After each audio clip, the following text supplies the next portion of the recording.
This presentation covers the very basics of the concept of an argument, an idea that lies behind all of philosophy. These ideas will be used in any philosophy class you take. In my classes specifically, I go out of my way to introduce them explicitly early in the semester, either with this video or with an in-class discussion. There will also be an exercise that you have to do to show that you understand this material, either online or in class.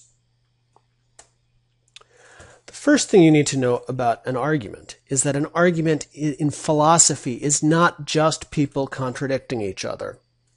Ordinarily, we might use the word argument to describe such things, but in philosophy, we need a much more specific definition. An argument for us is a part of reasoning. It is a way we try to rationally persuade people to agree with us. And if you want more on what an argument is not, you can check out the classic Monty Python argument clinic sketch. The link is in the PowerPoint slide. You can also just Google Monty Python argument clinic. Let's look at this in more detail. To see what an argument is, you need to know first what a statement is. A statement is a unit of language that can be true or false. So consider a stretch of language, just a phrase, my dog Edie. That cannot be true or false because it's just a noun phrase. It just refers to my dog. On the other hand, if I say my dog Edie is brown, then I have a statement that can be true or false. In this case, it's true. So that's the most basic thing that we need to, the most basic unit we're going to be dealing with when we make arguments. We're going to be making statements. An argument is a connected series of statements designed to convince an audience of another statement. So if I want to convince you that my dog is a good dog, I will make statements like my dog is very protective or my dog is very cuddly. And all of that will be trying to convince you of the conclusion that my dog is a good dog. So the statements in an argument are divided into the conclusion, which is what you're trying to convince people of, and the premises, which are the statements that the argument uses to support the conclusion. The basic form of an argument is premise, premise, premise, conclusion. Now I've got 3 premises here. The previous argument had 2. There's no fixed number, right? This diagram here is called the canonical form of the argument. And in the exercise, you will be asked to put arguments in canonical form. And that means you have to make them look like this. It looks kind of like addition with the conclusion as the sum of the numbers. Except they're not numbers, they're premises. So the important thing to do here is to learn to identify arguments and their parts. So what you want to do is you want to look to see if some statements support others, and you want to look for premises and conclusions. Premises and conclusions are indicated by the writer using indicator words. And so here I've got a list of premise indicator words and conclusion indicator words. I'll just give you a second to look over this list. What you should do is look for these words, and if you see them, then you know the statement you are looking at is either a premise or a conclusion.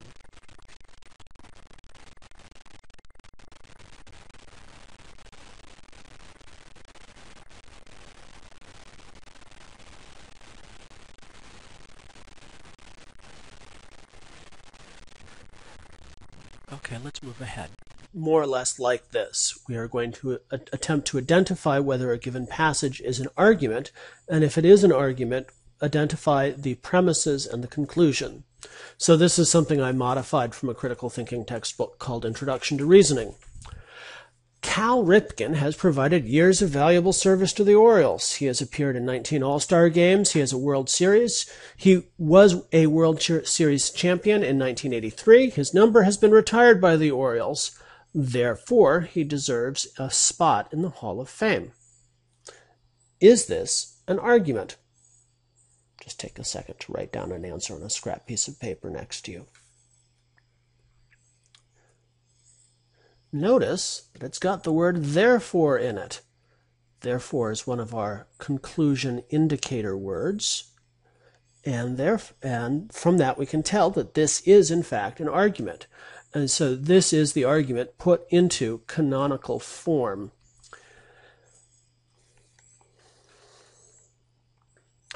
All right, here's another one. This is again taken from another critical thinking textbook. We can suspect that the inventor of eyeglasses was not an academic, for professors delight in boasting of their inventions, and before the 13th century we have no record of any self-styled inventor.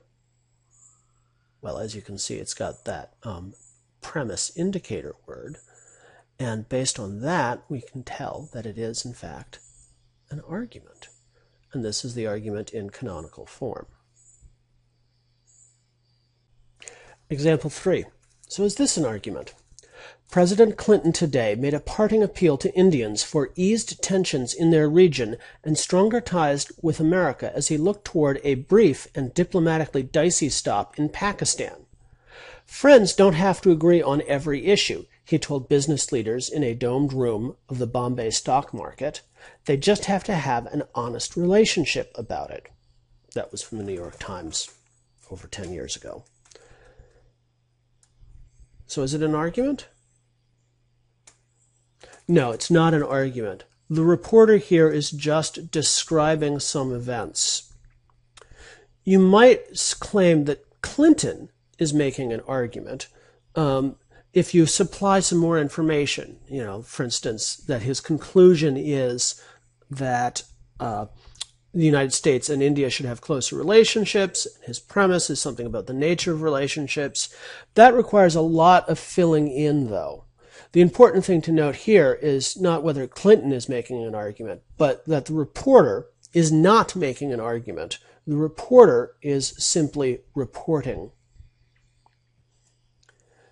Is this an argument? Example 4. In England, under the blasphemy laws, it is illegal to express disbelief in the Christian religion. It is also illegal to teach what Christ taught on the subject of non-resistance. Here, Russell is referring to a separate law in England during World War I, making it illegal to advocate for pacifism. Therefore, Russell concludes, whoever wishes to avoid being a criminal must profess to agree with Christ's teachings, but must avoid saying what that teaching was. So is it an argument? Therefore is a big clue. So it is an argument, and this is the argument in canonical form. One thing to note here is that the conclusion doesn't really do much that isn't already in the premises. Really all that the conclusion does is juxtapose the two premises next to each other. It just puts them together with the word but. That's fine. An argument can do that. In fact, that makes it a very good argument because you know that the premises really must lead to the conclusion. Another important definition is an inference. An inference is the connection between the statements in an argument, between the premises and the conclusion. You can think of it as argument glue. I want to end by highlighting a couple features of arguments which will, I think, clue you into the wide variety of things out there that actually count as arguments. You can have an argument in the philosophical sense on almost any subject that you can make a statement about, as long as one of your statements is supporting another one as a reason to believe that second statement. In particular, the statements of an argument can either be descriptions of the world, of the physical world, of the world that we sense, that we smell and touch and see, or they could be moral statements. So we can divide premises up into descriptive premises and moral premises. In the first example that I gave in this presentation, I had one descriptive premise. O.J. Simpson intentionally killed Nicole Brown. That's a description of what may have gone on in the world. That is, Simpson formed an intention to kill his ex-wife or his estranged wife and then stabbed her. The argument also has a moral premise. It is wrong to intentionally kill people. This isn't about something that happened in the world. This is about what should happen in the world. It should not contain killing. And then the conclusion is also a moral statement. Now, it's important to note that if you give a moral argument, if you have a moral conclusion, you must have at least one moral premise. Arguments can also have premises that are definitions. Definitions aren't exactly descriptions of the world. They are stipulations that we use words a certain way. So check this variation of the first argument out. O.J. Simpson intentionally killed Nicole Brown. That is a descriptive premise. Intentionally killing someone is murder. That's a definition. It's not actually the legal definition, but we can just accept that as a definition for the point of this argument. We then can change our moral premise to murder is wrong. Therefore, what O.J. did is wrong, and we still get to a moral conclusion because we had one moral premise. Descriptive premises can include religious statements. So we can begin the same argument in the same. We can begin the argument we looked at before in the same place and go somewhere different with it. O.J. Simpson intentionally killed Nicole Brown. That's a descriptive premise. Intentionally killing someone is murder. That is a definition. You can also add the premise, God said, thou shalt not murder. This is a specific kind of descriptive premise. It's a religious premise. It's describing something that may have happened in the world that people believe for religious reasons rather than for scientific reasons. And then we can have as our moral premise that it is wrong to disobey God. Therefore, moral conclusion, what O.J. did was wrong. The last thing to note is that arguments will sometimes contain chains of inferences. There'll be not just a final conclusion, but other conclusions that you reach along the way to the final conclusion. And we will label those intermediate conclusions, and we can mark them off with a dotted line rather than a solid line. So here we go. I'm filling in, and in this argument, I'm filling in an implied intermediate conclusion that was in previous versions of the argument. O.J. Simpson intentionally killed Nicole Brown. Descriptive premise. Intentionally killing someone is murder. That's the definition. We can put those two premises by themselves together to get a conclusion that what O.J. did was murder, right? And we're going to label that the intermediate conclusion. After that, we have our moral premise that murder is wrong, and we get to the final conclusion, the moral conclusion that what O.J. did was wrong.